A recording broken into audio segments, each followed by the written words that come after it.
அனைவருக்கும் ரீத்து மீடியாவின் வணக்கங்கள். சில்கூர் பாலாஜி டெம்பிள் தெலுங்கானா மாநிலத்தில் ரங்காரெட்டி மாவட்டத்தில் உள்ள உஸ்மான் சாகருக்கு பக்கத்தில் இருக்கிற காந்திப்பேட்டைக்கு ரொம்ப கிட்ட இருக்கிற ஒரு ஊர் தான் சில்கூர் என்னும் கிராமம். இங்கே தான் இந்த சில்கூர் பாலாஜி டெம்பிள் இருக்குது. இந்த கோயிலை பற்றின டீட்டெயில்ஸ் தான் இப்போ நம்ம பார்க்க போகிறோம். மறக்காமல் சப்ஸ்கிரைப் பண்ணாதவங்கெல்லாம் சப்ஸ்கிரைப் பண்ணுங்கள், லைக் பண்ணுங்கள், ஷேர் பண்ணுங்கள். வீடியோ பிடிச்சிருந்தா கண்டிப்பாக எல்லாருக்கும் ஷேர் பண்ணுங்கள். நான் உங்கள் Raghuvaran. Welcome to Ritu media. வாங்க நம்ம வீடியோக்குள்ள போகலாம்.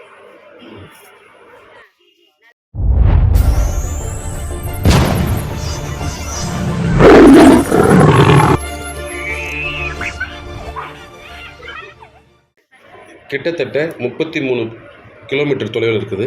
எங்கே இருந்துன்னா கரெக்டாக ஹைதராபாத்தோட மிடில் ஏரியாவிலேருந்து. இந்த கோயிலோட மூலவர் பேர் வெங்கடேச பெருமாள். இதோட சிறப்பு பேர்கள் தான் பாலாஜி. இன்னொரு ஒரு ஸ்பெஷல் நேம் இருக்குது, அது விசா டெம்பிள் அப்படின்னு சொல்கிறாங்க. அது முக்கியமான காரணம் என்னென்னா, வெளிநாடுகளுக்கு வேலைக்கு போகிறவங்க யாராவது இங்கே வந்து விசா பெற விரும்புகிறாங்க அப்படின்னா இந்த கோயிலில் வந்து மூலவரான பாலாஜியை பிரார்த்தனை செய்து கொண்டால் அவரோட விருப்பம் நிறைவேறும் அப்படிங்கிறதோட தனிச்சிறப்பு. அங்கே ஒர்க் பண்ணுற பாதி பேருக்கு மேலே எல்லாருமே தமிழர்கள் தான். பல நூற்றாண்டுகளுக்கு முன்னாடி இங்கே வெங்கடேச பெருமாளோட அடியார் ஒருவர் வாழ்ந்து வந்திருக்கிறார். ஒவ்வொரு வருஷமும் அறுவடை முடிஞ்சதும் அவர் திருப்பதி நோக்கி பயணம் மேற்கொண்டிருக்கிறார்.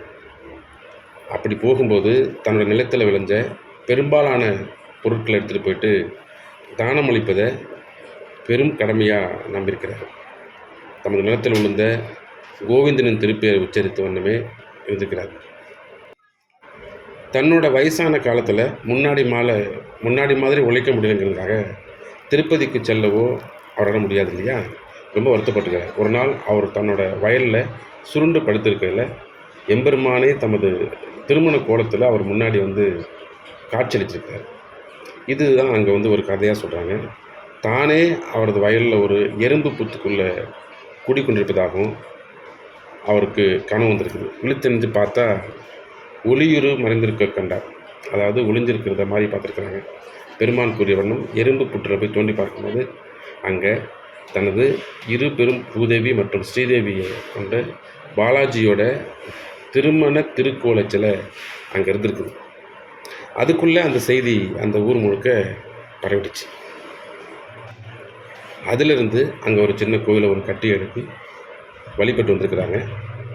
கிட்டத்தட்ட இன்னையிலேருந்து ஒரு 10 வருஷத்துக்கு முன்னாடி வரைக்கும் ஒரு நாளுக்கு 50லேருந்து 100 பேர் மட்டுமே வந்து கொண்டிருக்க நிலையில் இன்றைக்கி ஆயிரக்கணக்கான பேர் வராங்க. இதில் முக்கியமான விஷயம் என்னென்னா, ஸ்பெஷல் வழி அப்படின்னு இங்கே எதுவுமே கிடையாது. எல்லாருமே இங்கே வந்தால் ஒன்று தான் அப்படிங்கிறதுக்கு எடுத்துக்காட்டால் யாருக்குமே தனிச்சிறப்பு கிடையாமல் எல்லாருமே ஒரே வழியில் செல்லும் மாதிரியான வடிவமைப்பை கொண்டிருக்குது. வெளிநாடு செல்லக்கூடிய மாணவர்கள் அதே மாதிரி மற்ற எல்லாருமே இங்கே வந்து வணங்கிட்டு போகிறாங்க. இது ஒரு முக்கியமான குறிப்பாகவும் இருக்குது. இந்த கோயிலோட பேரே பாலாஜி டெம்பிள் அப்படிங்கிறத தாண்டி விசா கோவில் அப்படின்னு சொல்கிறாங்க. இன்னொரு சிறப்பான வீடியோவில் இன்னொரு சிறப்பான முக்கியமான தகவலோடு உங்களை சந்திக்கிறேன். அதுவரை உங்களிடமிருந்து விடைபெற்றுக் கொள்கிறேன். நன்றி, வணக்கம்.